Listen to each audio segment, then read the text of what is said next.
options ce matin avec Jean-Louis Cussac, trader pour compte propre chez Perceval Finance Conseil. Merci d'être avec nous, Jean-Louis. Les options que vous pratiquez au quotidien et avec vous, on va regarder justement comment utiliser ces options dans un contexte de marché où on a des mouvements, comme vous l'avez souligné, il y a une demi-heure assez forte sur certaines valeurs, voire même parfois sur les indices au niveau de la séance de vendredi. Comment aujourd'hui les options peuvent être utilisées, Jean-Louis Cussac, pour un auditeur, téléspectateur de BFM Business?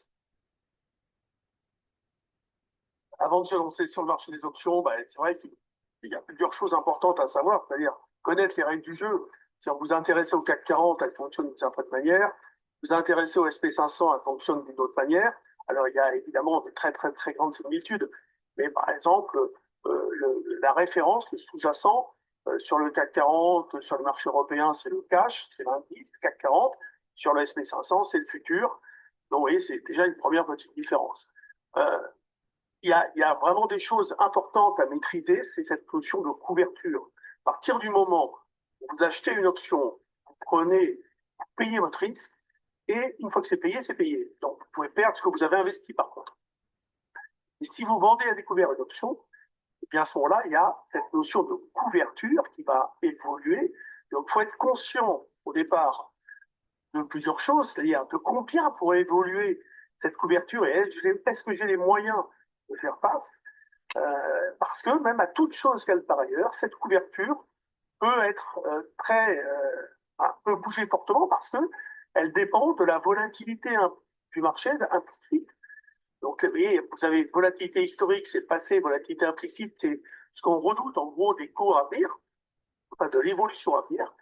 Et cette couverture peut sensiblement évoluer. Donc ça, c'est des choses importantes. Règles du jeu, couverture, volatilité implicite, c'est des mots qu'il faut maîtriser, on va dire.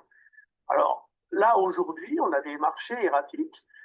Et quand vous achetez, par exemple, un sous-jacent, que ce soit une action, un indice, parfois, je pense que tout le monde a eu cette sensation d'être pris dans une lessiveuse. C'est-à-dire que, et qu'est-ce qui se passe?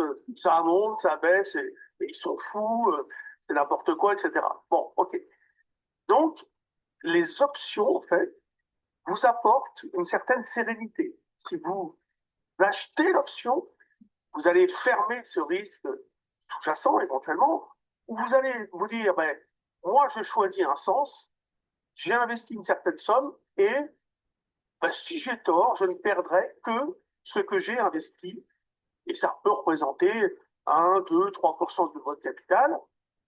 Dédié à cela, ça peut monter jusqu'à, pourquoi pas, 5, 10, 15%, hein, si vous faites, si on ne parlait que de la poche option. Mais en tout cas, vous êtes serein. Moi, ce que je dis souvent, c'est le sous-jacent est difficile à aborder. Alors, ça peut être un contrat à terme, ça peut être une action, parce qu'on travaille le prix. Le prix, il bouge beaucoup parfois, et c'est perturbant. Donc, je dis souvent, le sous-jacent, enfin le futur, par exemple, sur un indice CAC 40 ou SP 500, il est facile à aborder parce qu'on l'achète, on le vend. Bon, et puis c'est simple. Mais difficile à travailler, alors que l'option, elle est difficile à aborder parce qu'il y a quand même beaucoup de choses à connaître, mais beaucoup plus facile à travailler. Facile, surtout sur le plan psychologique.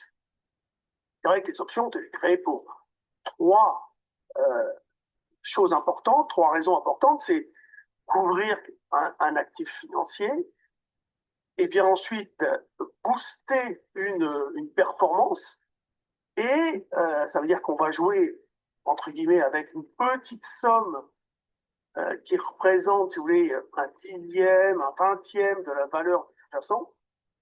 Donc, avec peu, on peut faire beaucoup. Et la dernière chose, c'est rémunérer un actif financier.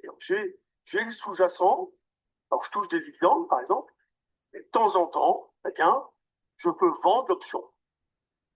Ça, c'est la manière la plus simple, la moins risquée, puisque vous possédez l'actif sous-jacent. Avec donc, on rappelle, le prix, le temps, la volatilité. Ça, c'est vraiment trois choses à retenir, Jean-Louis Cussac. Voilà, oui, ça c'est vraiment important. Il faut bien maîtriser cet aspect des choses et penser que l'option, en fait, c'est un actif se dévalorise avec le temps. Et tout est calculé, hein. On a des méthodes de calcul qui nous permettent de savoir au prorata temporis combien va baisser l'option. On dit que l'option, si vous voulez, va perdre. Imaginons, vous prenez aujourd'hui une échéance sur décembre, eh bien, elle va perdre les 2 tiers de sa valeur dans le dernier tiers de temps. Et cette relation est très simple. C'est pour vous donner une idée que le temps, évidemment, va faire que les probabilités qu'un scénario que l'on a espéré se réalise, elles diminuent, les probables. Donc, l'option, le droit de faire quelque chose va, que ce soit à l'achat ou à la vente, hein, ce droit va diminuer en termes de valeur.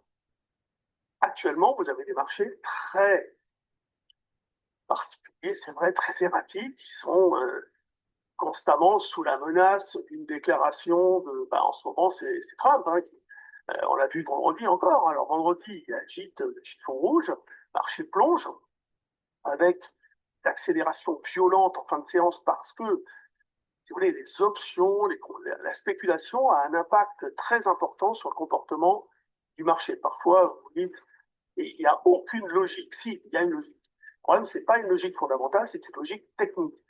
Et les conséquences, les effets collatéraux d'une vente, par exemple, de put, fait que vous êtes acheteur potentiellement. Donc, si le marché dévisse, comme vendredi, tous ces gens qui ont vendu des puts, ils doivent vendre ce qu'ils vont probablement acheter à l'échéance du soir. Parce que aux États-Unis, vous avez une activité mais gigantesque sur les options, et notamment sur les options très, très, très, très court terme, c'est-à-dire jour, J+1, J+2, J+3. Vous avez énormément d'activités.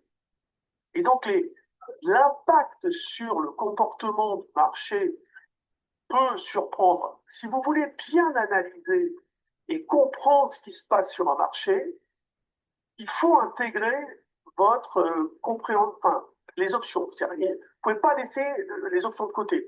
Vous savez, les options en Europe, elles ont commencé en 87, aux États-Unis en 74, et depuis, ça n'a cessé de prendre de l'ampleur. Et l'impact est extrêmement important. Et cette logique que vous ne comprenez pas, il y en a une, mais c'est une logique technique. Alors après, en un mot, Jean-Louis, si vous voulez apprendre les options, moi je fais. Oui.